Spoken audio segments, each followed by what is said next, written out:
Kung mag-i-issue ng warrant nga ang ICC, kung hindi na tayo miyembro ng ICC, ba't natin susundin yung warrant na in-issue niya? Ang parusa sa crimes against humanity na chismis na sinasabi nila, kaya mahirap eh.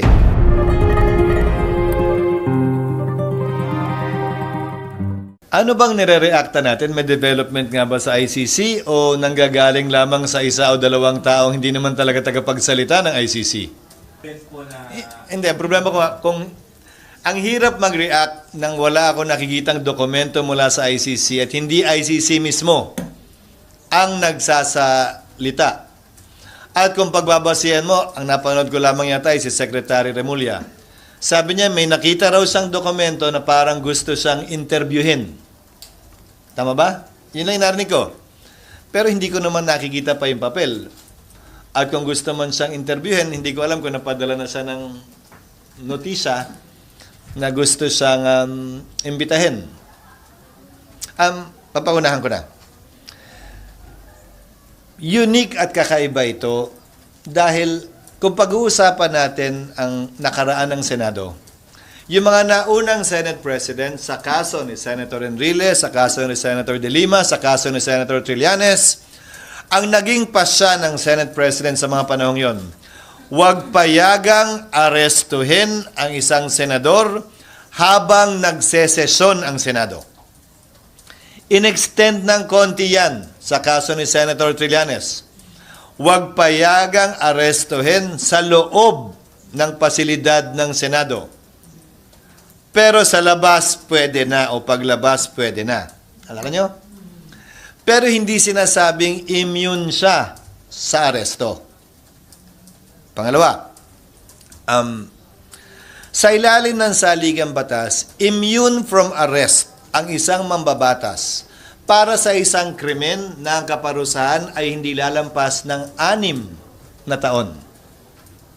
Kung pag-aaralan ninyo ang ICC at kasalukuyan pa lamang namin pinag-aaralan ito, ang parusa sa crimes against humanity na chismis na sinasabi nila, kaya mahirap eh, na yun daw ang ikakaso, ay not more than 30 years.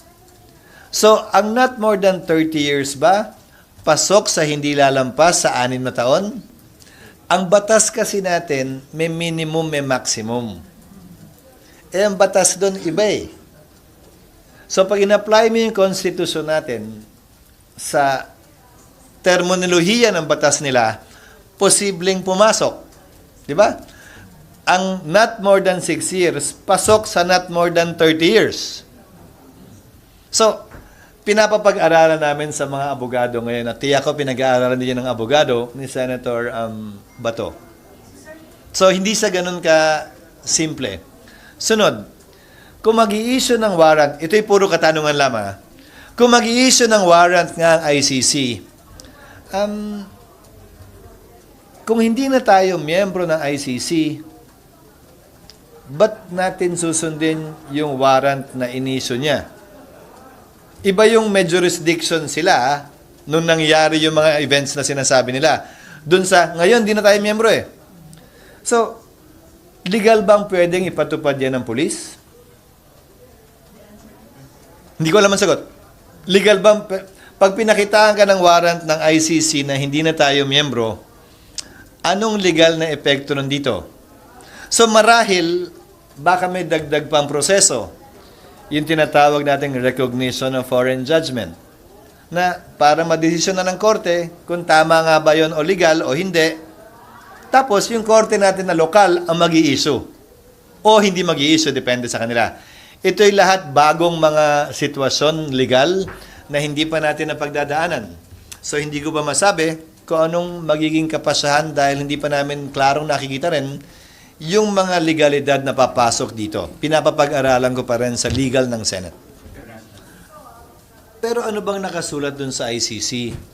May jurisdiction sila pag hindi nagfa-function ang korte natin. Nakahanda ka ba? Nakahanda ba ako aminin na hindi nagfa-function ang justice system sa ating bansa? Na kinakailangan silang manghimasok at makialam dito? Well, tila nagpasya ang administrasyon na hindi nila kinoconcede yun, kaya nga ayaw nila mag-cooperate. Di ba?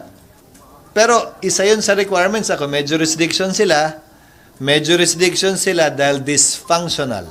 Hindi nagfa-function ng tama. Walang remedy dito. Ang mga biktima at naapi. So, depende. Again, pinapapag-aralan ko, ito yung mga katanungan lamang. Hindi ko ito posisyon, hindi ito posisyon pa ng Senado, pero pinapakita ko lang sa inyo kung gaano kasalimuot nitong isong to at hindi ganun kasimpleng question legal lamang. Nangyari na yan dati. Di ba? Mahigit 1 buwan yata dito. Mas naalala nyo siguro, si Senator Trillanes. So, we will follow tradition, the practice of the Senate, and accord the same treatment with respect to him. But again, Sally, the issue is, saan galing ba ano ba yung warrant na pinag-uusapan natin? Ano ba yung papel na yon? Kung napakinggan nyo yung hearing ng isang araw, si Pastor Kibuloy nga may warrant na pero hindi naman daw kailangan sumuko Yun, Philippine Court na nag-issue nun So, kung gaano karami siguro ang abogado, gaano karami yung legal na opinion kaugnay sa bagay na ito. So, ayoko munang tuldukan ito.